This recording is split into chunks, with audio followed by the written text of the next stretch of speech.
How to live one day at a time. There is nobody on our planet without their share of personal problems. People normally increase their stress levels by continuously worrying about past and future prospects. And you and me are no different. When harassed, it is quite natural for anyone to approach counselors, coaches, and even astrologers to get a solution to your real or imaginary problems that may hit you in the future. So, you start seeking a solution to tomorrow's problems today. Understandably, it is quite natural for us to be afraid of the future, considering the daily dose of uncertainty and its troubles. Most of us have an inborn tendency to continuously remember and grind troubling matters. We just can't let it go and are unable to shut it off. For example, employees of almost all organizations worry so much about their business and career future that they don't concentrate on the work that needs to be done today. Right now you could be worried about what you will be doing 5 or 10 years down the line, or how your career and job may look like. This can cause unnecessary anxiety, worry, and a lot of stress. Worry increases your wild imagination and often takes you on scary mental trips into the future that is filled with all sorts of problems that may or may not really occur. But it's not possible for anyone to predict how tomorrow will shape up. As a resilient person, you must cultivate the habit of switching off both the past and the future, and concentrate only on what best you can do today. This article describes one such ancient technique that has even been used in a popular film dialogue. In the finale of the classic film Rambo 2, Colonel Troutman asks Rambo, played by Sylvester Stallone, "How will you live, John?" For this, Rambo replies, "Day by day." While you may have taken this answer casually in the film, this method could perhaps be the perfect answer for practically any human being. The simple magic formula of learning to live one day at a time can be practiced by almost anyone to switch off anxiety and lead a happy life without worrying or imagining a scary future. This means forcing yourself to live for the moment rather than waiting for some future goal that will make you happy. It's about enjoying where you are now with what you have. It's a mindset you need to cultivate. Try it once and you will never let it go. It may take some time to perfect this art, but eventually, you will get there. Just give it a careful thought and you will begin to see its light. It's not a new concept either and has been successfully used by many great people over the ages.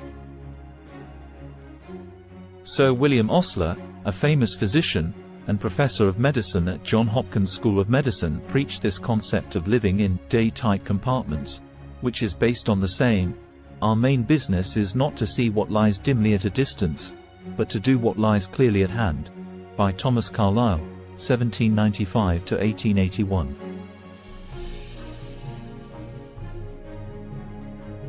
He taught everyone to forget the dead yesterday and the unborn tomorrow.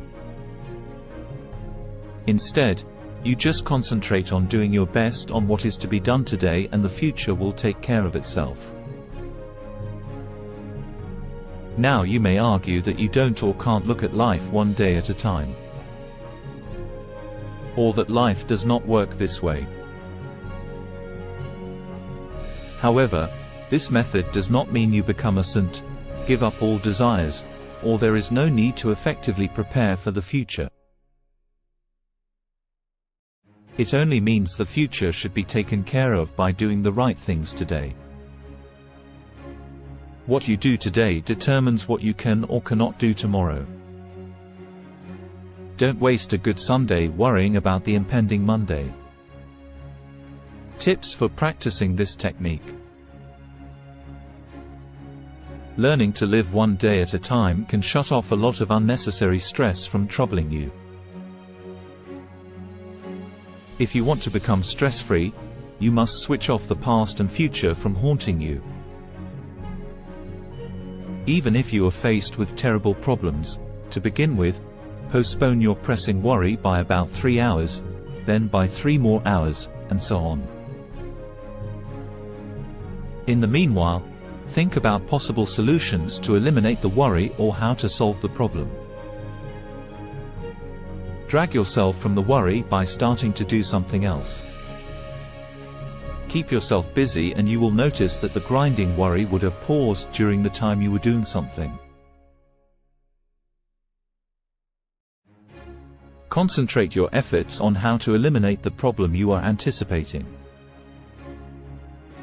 Cross the river when you get to the bridge. Let your grinding worry actually knock on your door to tackle it. Do everything in your power today to see that the trouble does not knock on your door or force its way inside tomorrow. In most cases, it may never knock on your door. Nor do you need to open the door for every trouble. Now let us listen to some famous quotes. Our main business is not to see what lies dimly at a distance, but to do what lies clearly at hand. Thomas Carlyle. What were you worried about this time last year? Can't remember. Author unknown.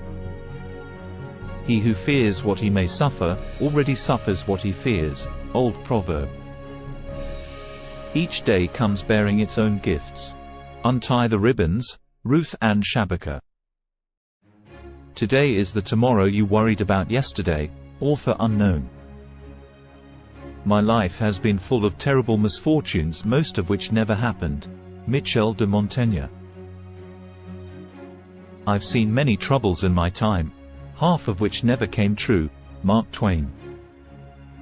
As soon as we stop worrying, a solution pops up. David de Notaris. As a rule, men worry more about what they can't see than about what they can. Julius Caesar. Rather than sitting and worrying, do something, anything.